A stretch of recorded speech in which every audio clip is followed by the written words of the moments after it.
Assalamualaikum warahmatullahi wabarakatuh. Nama saya Muhammad Ibn Zaini. Saya akan menjelaskan tentang kebijakan pembangunan Orde Baru.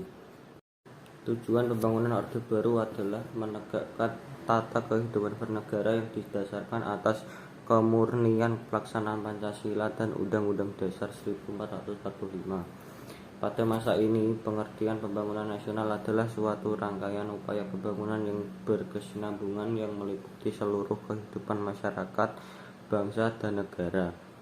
Dalam usaha mewujudkan tujuan nasional, maka Majelis Pemusyawaratan Rakyat sejak tahun 1973 sampai 1978, 1983 sampai 1988 sampai 1993 menetapkan garis-garis besar haluan negara. GBHN merupakan pola umum pembangunan nasional dengan rangkaian program-programnya yang kemudian dijabarkan dalam rencana pembangunan 5 tahun. Pemerintah Orde Baru senantiasa berpedoman pada 3 konsep pembangunan nasional yang terkenal dengan sebutan trilogi pembangunan, yaitu 1. Pemerataan pembangunan dan hasil-hasilnya yang menuju pada terciptanya kejadian sosial bagi seluruh rakyat. 2. Pertumbuhan ekonomi yang cukup tinggi. Dan 3. Stabilitas nasional yang sehat dan dinamis. 1. Pertanian.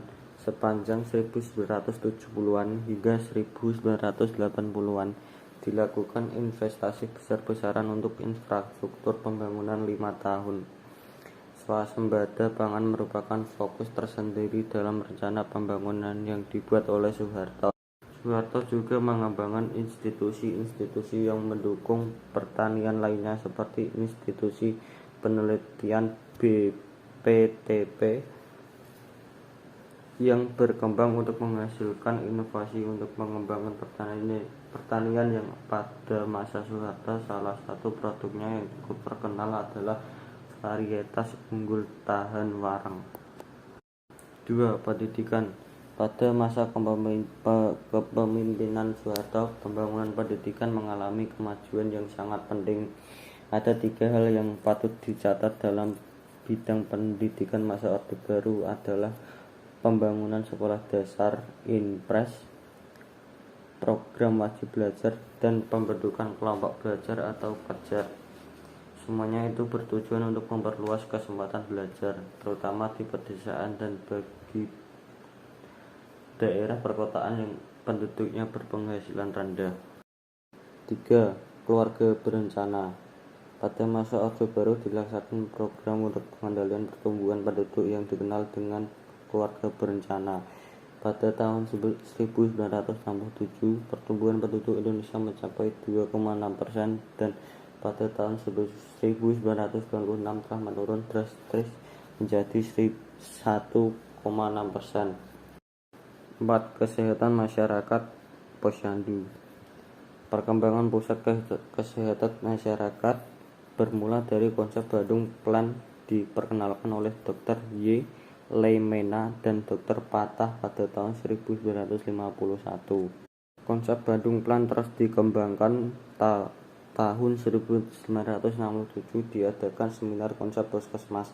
Pada tahun 1968 konsep puskesmas ditetapkan dalam rapat kerja kesehatan nasional dengan disepakatinya bentuk puskesmas yaitu tipe A, B, dan C. Perkembangan puskesmas menampakkan hasilnya pada Orde Baru. Salah satu indikatornya adalah semakin baiknya tingkat kesehatan. Pada sensus 1971 hanya ada 1 dokter untuk melayani 20,9 ribu penduduk. Sensus 1980 menunjukkan bahwa salah satu tenaga dokter untuk melayani 11,4 ribu penduduk.